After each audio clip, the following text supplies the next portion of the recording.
O ChatGPT está deixando realmente as pessoas mais burras, mais preguiçosas? As pessoas não querem mais fazer coisas manuais que antes a gente conseguia fazer, que antes os nossos antepassados, os nossos ancestrais nunca fizeram essas coisas que a gente faz hoje, ou tiveram essas oportunidades que a gente tem de, por exemplo, ter o ChatGPT, de ter essas IAs que ganham tanto tempo pra gente. Mas até que ponto isso está sendo benéfico ou maléfico para o ser humano? E é isso que a gente vai descobrir nesse vídeo aqui com uma pesquisa do MIT que eu vou ler agora para vocês. Segundo o estudo do MIT, usuários do ChatGPT mostraram menor valor de atividade cerebral, especialmente nas áreas ligadas à memória, criatividade e compreensão semântica, que quando comparados ao usuário do Google ou sem ferramentas é bem menor a dos usuários do ChatGPT.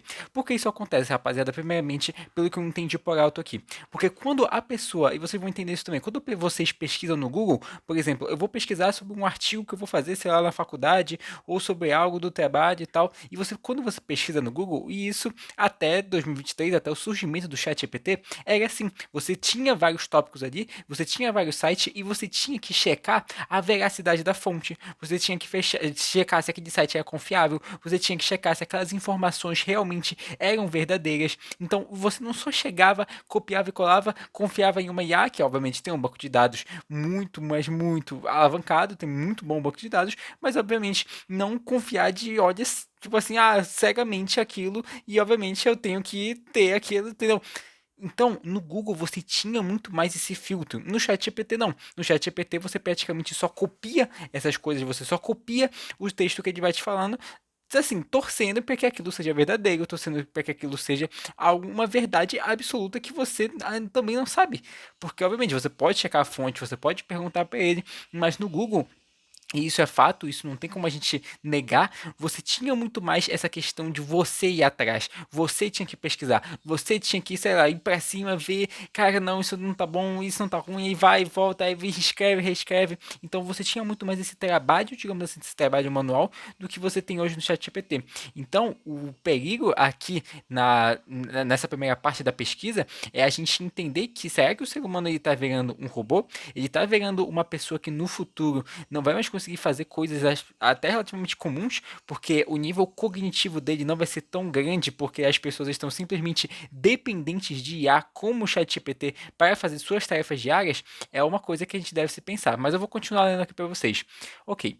Escrita preguiçosa e sem alma. É aquele exemplo que eu acabei de usar, né? Usuários ficaram cada vez mais dependentes da IA e pararam de revisar os textos. Os textos gerados eram descritos como sem emoção, uniformes e sem pensamento crítico, mesmo que gramaticalmente estavam corretos. Ou seja, isso o ChatGPT ele é muito bom. Ele vai gerar um texto para você que muitas vezes vai ser até melhor do que você provavelmente escritaria, nem existe essa palavra, mas seria melhor do que fosse você escrevendo, muito provavelmente a nível gramatical.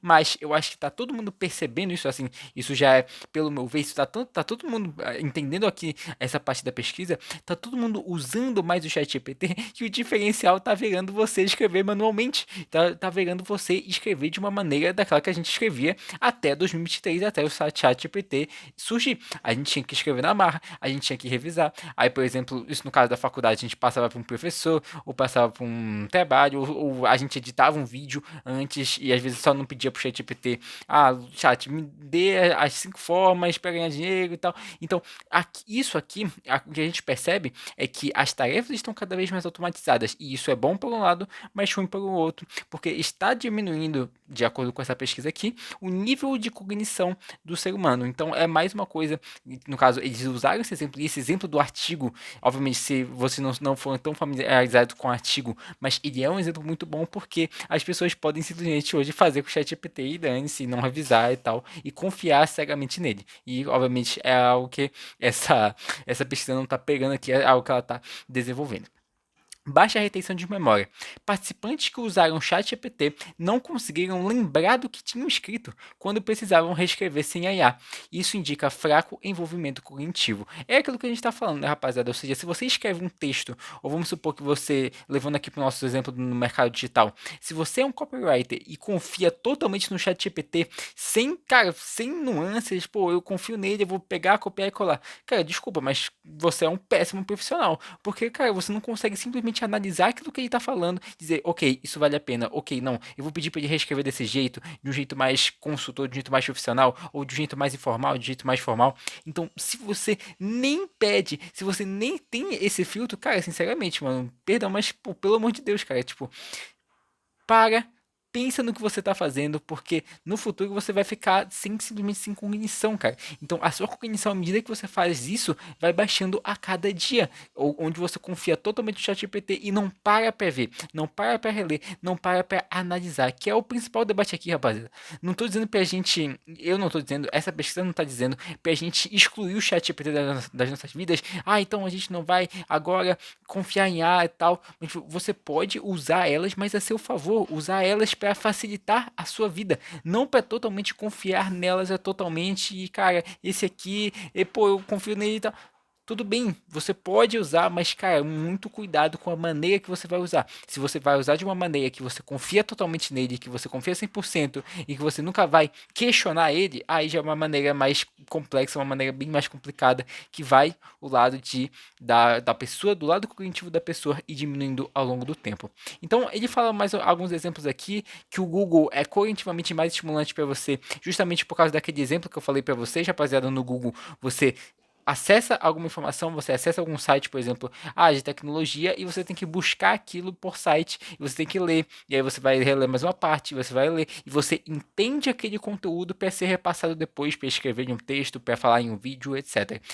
No ChatGPT já é diferente, você já consegue meio que tudo bonitinho, é meio que o Google andou pro ChatGPT correr, e aí o ChatGPT já te entrega tudo de bandeja, ou seja, isso tá virando alguma coisa bem, assim, problemática aos olhos dessa pesquisa.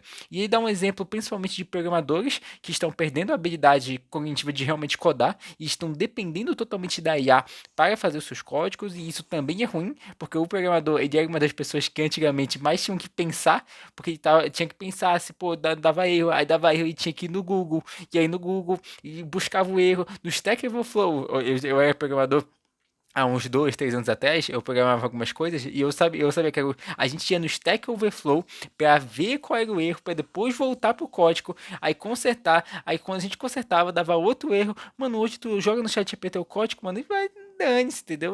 ChatGPT, vê aí. Aí depois, não vê aí de novo. E você fica nesse Ctrl+A, Ctrl+C, Ctrl+V, Ctrl+A, Ctrl+C, Ctrl+V, e tentando, assim, achar o erro, mas só pelo ChatGPT, não é você mesmo que está tentando buscar o erro. Então, ele coloca aqui que principalmente programadores estão perdendo suas habilidades cognitivas de programação e principalmente crianças, porque cara, isso aqui é muito perigoso, rapaziada. Crianças usando IA, porque, por exemplo, vamos supor, isso é problemático para adultos? É, mas a gente, por exemplo, que, por exemplo, já tem, sei lá, vamos colocar mais de 15 anos, você já passou uma vida, uma infância, onde você teve que aprender a ler, onde você teve que aprender suas habilidades cognitivas, se aprender a se desenvolver. Imagina uma criança que nasce hoje, já está imerso com o mundo de IA e às vezes vai deixar a IA totalmente dependente dela e não vai aprender coisas novas. Cara, isso é muito problemático. Então, a gente tem que ter cuidado, principalmente usar esses exemplos, cara, para a gente. Como assim? A conclusão desse vídeo é: a gente não pode depender da IA, obviamente, não é nem o 8 nem o 80. A gente não pode depender totalmente da IA, mas não pode também, cara, não, mas a IA, pô, então não vamos usar agora. Não, a gente pode usar ela, mas como forma para otimizar o nosso tempo sem atrapalhar o nosso desenvolvimento cognitivo. Então você precisa continuar fazendo atividades que geram esforço para o seu cérebro, como por exemplo ler. Qual a última vez que você leu um livro completo? Cara, isso é muito importante para desenvolver ainda mais nossa capacidade de raciocínio e cognição, para a gente continuar, obviamente, fazendo nossas coisas, tomando as nossas decisões também por nós mesmos, sem depender, obviamente, totalmente da IA. Então, eu espero que esse vídeo tenha ajudado vocês a clarear um pouco de, pô, será que eu estou usando a IA totalmente, eu estou dependendo dela para viver, para pensar por mim? Então, eu espero que esse vídeo tenha ajudado vocês a pensar mais claramente e para pensar, obviamente, com vocês. E se inscreve no canal porque vai vir muito conteúdo bom por aí. Tamo junto, rapaziada. Esse é o começo.